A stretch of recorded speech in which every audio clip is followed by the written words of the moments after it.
तुम्हालाही असंच वाटतं का, की आमचं किचन हे नेहमी स्वच्छच असतं? पण असं अजिबात नाही. माझ्याही घरामध्ये ना सकाळ-संध्याकाळ 2 वेळचा स्वयंपाक, सकाळी स्कूल, ऑफिसचे 4 टिफिनही बनतात आणि दिवसभर किचनमध्ये काही ना काही सुरू हे असतंच आणि त्यामुळे किचनची अवस्था तर तुम्ही समोरच पाहताय. अगदी विजेची उपकरणं असतील, गॅस स्टोव्ह असतील, चिमणीसुद्धा अगदी तेलकट, चिकट होते. पण तुम्हाला माझं किचन नेहमी स्वच्छ दिसतं, ते फक्त एकाच कारणामुळे. सकाळ-संध्याकाळचा स्वयंपाक झाल्यानंतर मी वापरते क्लीनेसचं हे किचन क्लीनर. स्वयंपाक झाला, की जिथे-जिथे तेलाचे, मसाल्याचे डाग पडलेले आहेत, भिंती किंवा गॅसवर चिकट झालेले आहेत, त्यावरती मिनिटभरासाठी हा स्प्रे छान स्प्रे करायचा. गरज वाटली तर घासणी फिरवायची, नाहीतर सिंपली ओल्या कपड्याने पुसून घ्यायचं.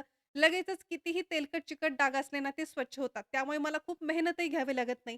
रेग्युलर वापरामुळे किचन नेहमी स्वच्छ राहतं आणि सगळ्यात महत्त्वाचं म्हणजे ना, इतर स्प्रेप्रमाणे याला कुठलाही स्ट्राँग वास नाही, हार्श केमिकल नाही. उलट याचा एक ऑरेंज फ्लेवरचा स्मेल मला पर्सनली किचनमध्ये खूप आवडतो आणि त्यामुळे ना किचनमध्ये छानसा असा सुगंधही येतो. तुम्हाला सुद्धा ना तुमचं किचन नेहमी स्वच्छ ठेवायचं असेल ना, तर फक्त ₹200 च्या आत Amazon, Flipkartवरती सहज ऑनलाईन मिळणारा क्लीनेस 6 किचन क्लीनर स्प्रे तुम्ही घरामध्ये नक्की वापरून पहा, ज्याच्या नियमित वापरामुळे तुमचं सुद्धा किचन नेहमी स्वच्छ राहील. आजच खरेदी करण्यासाठी याची लिंक इथे व्हिडिओवरतीच मी टॅग केलेली आहे. त्या लिंकवरती जाऊन ऑनलाईन Flipkartवरून तुम्ही सुद्धा हे ऑर्डर करू शकता.